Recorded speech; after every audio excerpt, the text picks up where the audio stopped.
Each night, we bring you stories that impact our community. But tonight, there is a story that is impacting all of us here at News Channel 8. Our dear friend and colleague, Paul Lamison, who many of you know from our morning newscasts as our Eagle 8 reporter, passed away unexpectedly yesterday from a heart attack. We are all still in shock. Jen Lee is here with a look at what Paul's very big, very impactful life. Yeah, guys, this one is personal for sure. Paul and I started here at News Channel 8 within weeks of each other all the way back in 1993. And over the last 3 decades, I've watched along with all of you as he devoted a lifetime to covering this community with a kind of joy that is simply inspiring. Good morning. Here's the thing about Paul Lamison. That infectious, larger-than-life passion for everything you saw each time he was on camera. And say, hey. That was authentic, the real deal.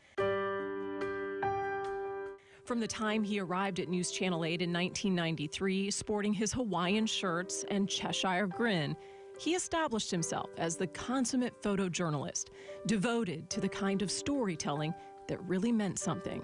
Just the life that he would bring and how he would help me deep dive into these amazing stories that we would, because a lot of people think the photographer is behind the scene, but we learned quickly with Paul that's not the case. He has such a huge, vivacious personality that he could play it behind the scenes or he could be right in front of that camera lens and light up the world. It was almost like a personal mission of Paul's to light up the world around him. From his famous foot, photographed just about everywhere, this is News Channel 8 at the Great American Teach-In. to the way he would encourage kids to appreciate journalism.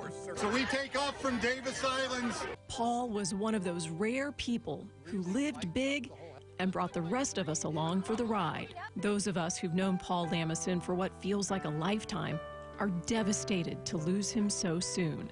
A big loss just, for everyone who knew him, and even those that didn't know him but knew him through his his on-air talent.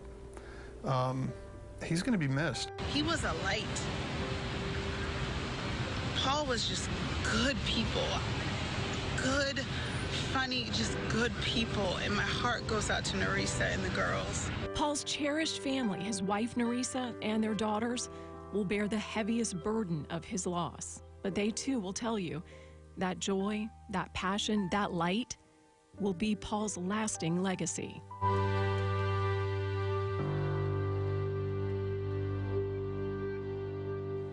Here's the interesting thing. Paul and I had a lot in common. We both grew up in Lakeland. We both came from these gigantic families. We are each one of 7 kids. So we commiserated and laughed about that a lot over our 3 decades together. But one of the things I really loved about Paul that he and I shared together is the commitment to covering home. He could have gone somewhere else. Right. He could have covered any market in the country, but he wanted to be here and he wanted to tell your stories and do a good job here, and that always meant a lot to me.